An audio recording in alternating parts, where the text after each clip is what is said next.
Assalamualaikum warahmatullahi wabarakatuh. Selamat pagi Bu Nur Hamidah dan teman-teman semua.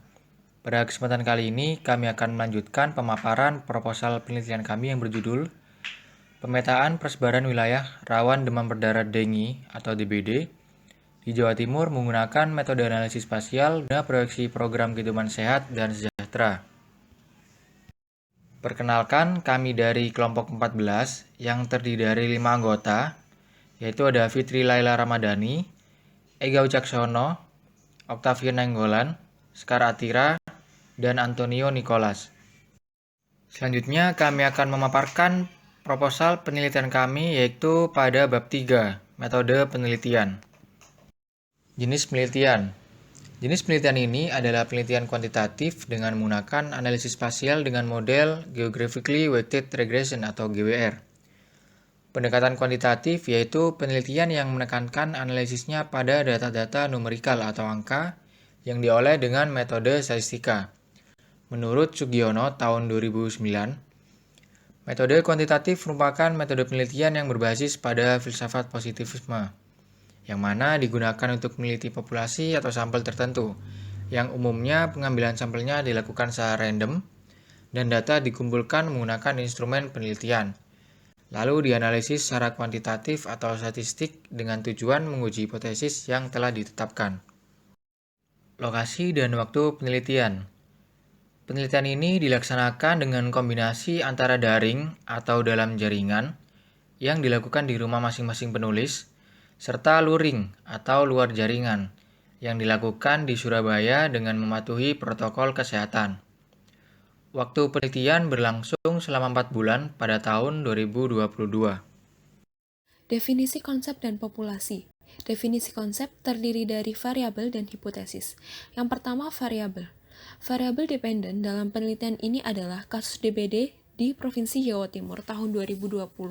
Sedangkan variabel independen dalam penelitian ini antara lain fasilitas sanitasi yang layak, sarana air minum, kepadatan penduduk per kilometer persegi, jarak kabupaten kota ke ibu kota provinsi, jumlah rumah sakit, jumlah tenaga kesehatan dokter, rata-rata suhu per kabupaten kota, dan rata-rata curah hujan per kabupaten kota di Provinsi Jawa Timur tahun 2020.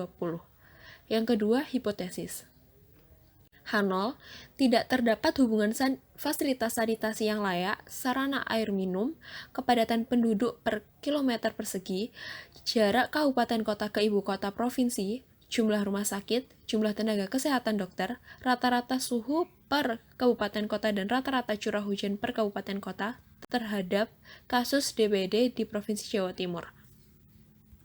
H1, tidak terdapat hubungan fasilitas sanitasi yang layak, sarana air minum, kepadatan penduduk per kilometer persegi, jarak kabupaten kota ke ibu kota provinsi, jumlah rumah sakit, jumlah tenaga kesehatan dokter, rata-rata suhu per kabupaten kota, dan rata-rata curah hujan per kabupaten kota terhadap kasus DBD di Provinsi Jawa Timur.